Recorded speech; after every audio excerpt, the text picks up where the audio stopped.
times that in a way it now contained all essences, all substances, all transformations.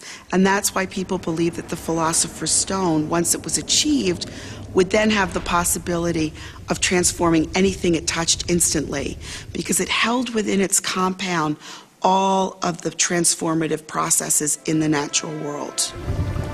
It was thought the key to finding the Philosopher's Stone lay in how to change the properties of metals.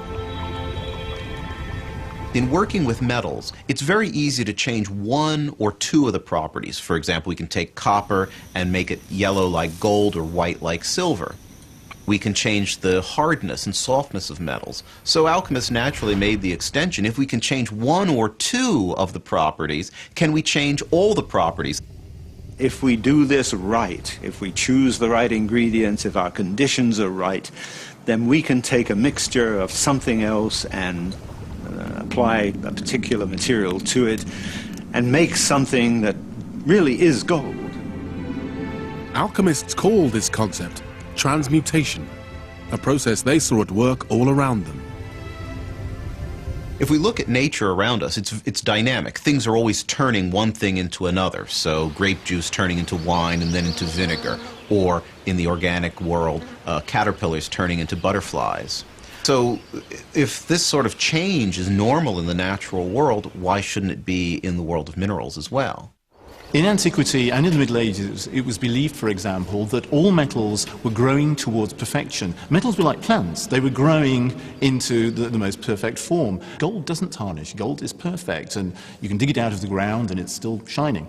And the belief was that all metals are growing to gold. Alchemists help Mother Nature. They assist in the process. They provide the perfect lab conditions. And the perfect heat and so on and so forth that helps lead grow into gold. Just as you could maybe speed it up by putting a plant in a pot on a windowsill, you could speed up the process by taking metals, minerals, putting them in a pot, using a steady heat, maybe a higher heat than would be experienced in the center of the earth, and essentially just speeding up what was a natural organic growth process. And there was a flip side to alchemy. If the Philosopher's Stone could be used to speed up the aging process, the theory was it could also be used to slow it down.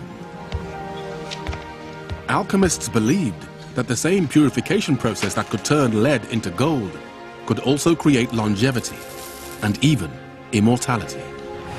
Just as it could remove the impurities of the metal and perfect them into gold, so too some European alchemists thought that the Philosopher's Stone could be a powerful medicine, that it would remove the impurities and the imbalances from our bodies and restore us to perfect health.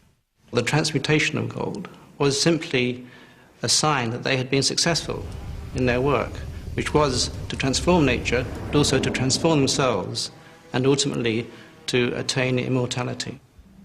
What brings it all together is a desire to manipulate time. To produce the elixir of life, the liquid form of the Philosopher's Stone, alchemists created the prototype of the modern laboratory. But combining and heating a potion of heavy metals was a dangerous process, which had potentially lethal consequences. First of all, alchemy constantly uses quicksilver, mercury, as one of the materials that goes into the making of the Philosopher's Stone. There are a lot of hazards of working with mercury. One is that it can cause personality changes and mental aberration. It does have a certain toxicity. If you inhale the vapors, it can make your teeth fall out and give you the shakes. They had furnaces that were within their labs, and those furnaces used charcoal. So there was always the hazard of carbon monoxide poisoning. All these dangers meant there was a certain irony to the alchemists' work. They would handle these chemicals not only without precautions, but without even any knowledge that they were noxious or toxic.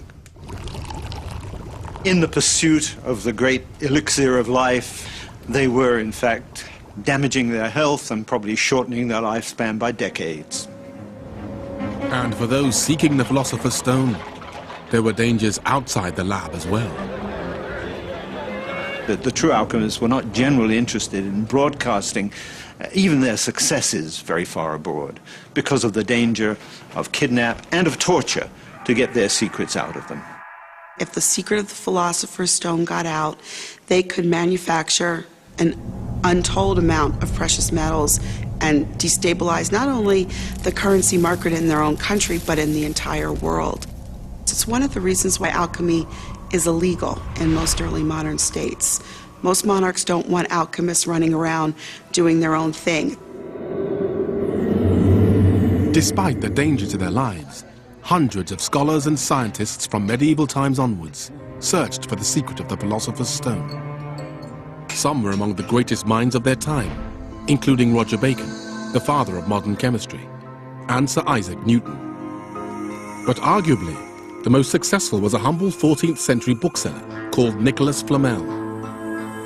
Nicolas Flamel is an extremely significant figure in the history of alchemy, and his book of hieroglyphic figures was to influence many people in subsequent centuries.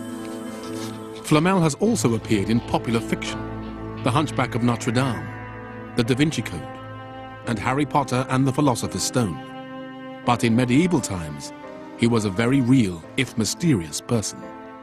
Flamel was one of the great success stories in alchemy. He's one of the few alchemists where you hear maybe he did it. Maybe he actually made the Philosopher's Stone. His story has all the elements that would make a great movie. Born near Paris in about 1330, Flamel was a public scribe, copying and authenticating letters and documents. He also traded manuscripts, and his story and his fate changed abruptly when he came into possession of a mysterious book. It consisted of 21 leaves, 3 times 7, both magical numbers. And on these leaves were inscribed mostly figures rather than writing, but figures that clearly linked the book to the alchemical writings. It turned out to contain nothing less than the formula for creating the holy grail of medieval science, the Philosopher's Stone. Flamel studied the book for more than 20 years, trying to decipher the coded symbols and arcane writing. But there was one major problem. Some of the writing in the book was Hebrew, and he wanted to get an interpretation of this book desperately. However, at that time in France, there were not very many Jews. They'd been expelled.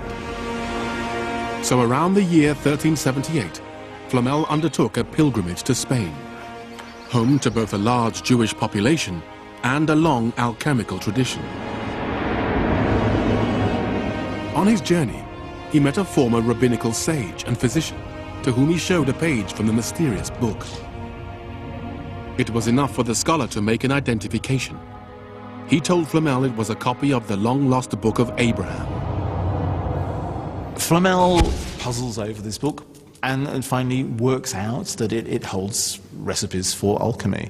And that's what he starts doing. He starts trying these out with his wife Perenelle, and that's supposedly how they get the Philosopher's Stone and transmute lead into gold. Those who believe Flamel discovered the secret of the stone point to a book called Hieroglyphical Figures that was published in Paris in 1612. The text claimed to be a copy of Flamel's own long-lost composition, describing his search for the Philosopher's Stone over 200 years before. According to the account in the book, Flamel successfully used the stone to create silver in 1382 and gold soon afterwards. Finally, he succeeded. He made substantial quantities of gold, according to his own account. Some believe there is also physical proof to back up this claim. Though he was a poor scribe, Flamel eventually constructed several buildings, one of which still stands in Paris today. And a biography published in 1761 includes a list of sizable donations he made to the poor. He opened poorhouses around Paris and spent a lot of money on feeding the poor and helping the poor. People thought that he had succeeded because all of a sudden this poor Parisian scrivener or clerk has all this money? Where did the money come from? Skeptics believed that the answer wasn't that Flamel had used the Philosopher's Stone to create